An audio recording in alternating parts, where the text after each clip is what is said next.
Fort Sill is the military base near Wichita Mountains, Oklahoma, which is all this where it takes place.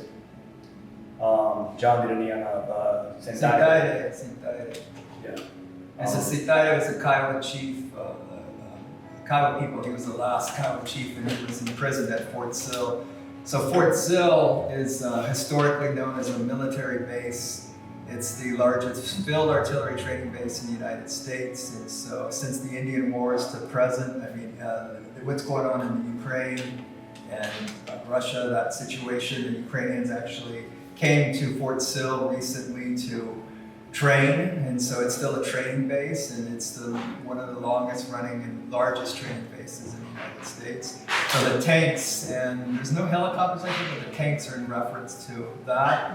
And then close to where we grew up, I grew up in the Wichita Mountains, which is a mountain range, which is one of the, it's at one point, thousands of years ago, it was as big as the Rocky Mountains. Bigger actually, and so these boulders have now kind of shrunk to these smaller size boulders, which are pretty big. And so we spent time out in the mountains looking at the range, and it's where we grew up. So it was a different approach as being super adults, you know, looking at this from an adult. And also hiking's a little bit different 30 years after this. Yeah.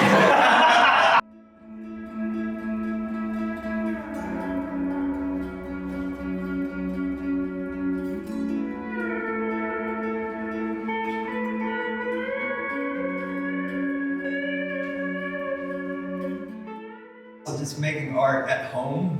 I've made art for over 30 some years, and I've made it all away in a way.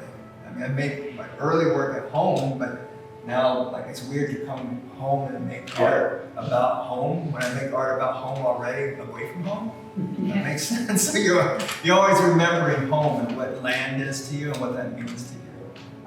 And so I grew up on Comanche land, and my grandmother's Comanche, my grandfather's Kiowa, so I grew up on that deeded land. Going to powwows, and so on that land is adjacent to Fort Sill is across the street, literally. And the Wichita Mountains are on this side, and the Wichita Mountains is a range of, it's got elk, deer, buffalo, and so we grew up all going down to the mountains. And what's that? Bobcats. Prairie dogs. Prairie dogs. I haven't put a prairie dog in my work. That is imposing. Friendly. It's just like that. And so they're abstract references to the mountains, and if you see in Chad's work, you see the range in a sense. And when we were sitting in those rocking chairs, you could look out the window, which is insane. Like that setup as you look out and you see these mountains. And so now when I look at the mountains, I see Chad's drawings. It's just in my head. And I was talking to someone earlier that these gridded kind of shapes are the rocks and the boulders, and sometimes the boulders in there's houses built in the Wichita Mountains that are those granite. Are they granite, Steve? Right? Yeah, they call them baby heads. What do they call them? Baby heads. Baby heads. Yeah, It's like little cocoa puffs. Yeah. and so those rocks are just incredible, but their houses are built out of them. So that's kind of in reference to that, but it's also thinking about what's on the land, above the land, below the land. And that's important within indigenous communities because of the rights of what is land.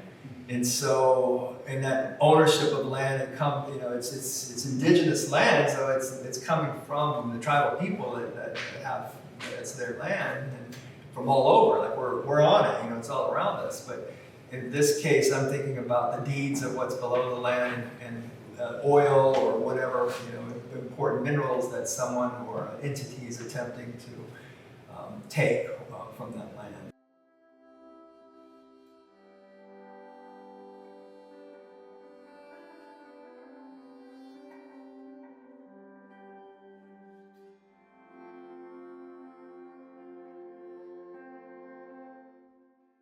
And horses, I started to use horses in my work because of my grandparents and my father they had horses at one point.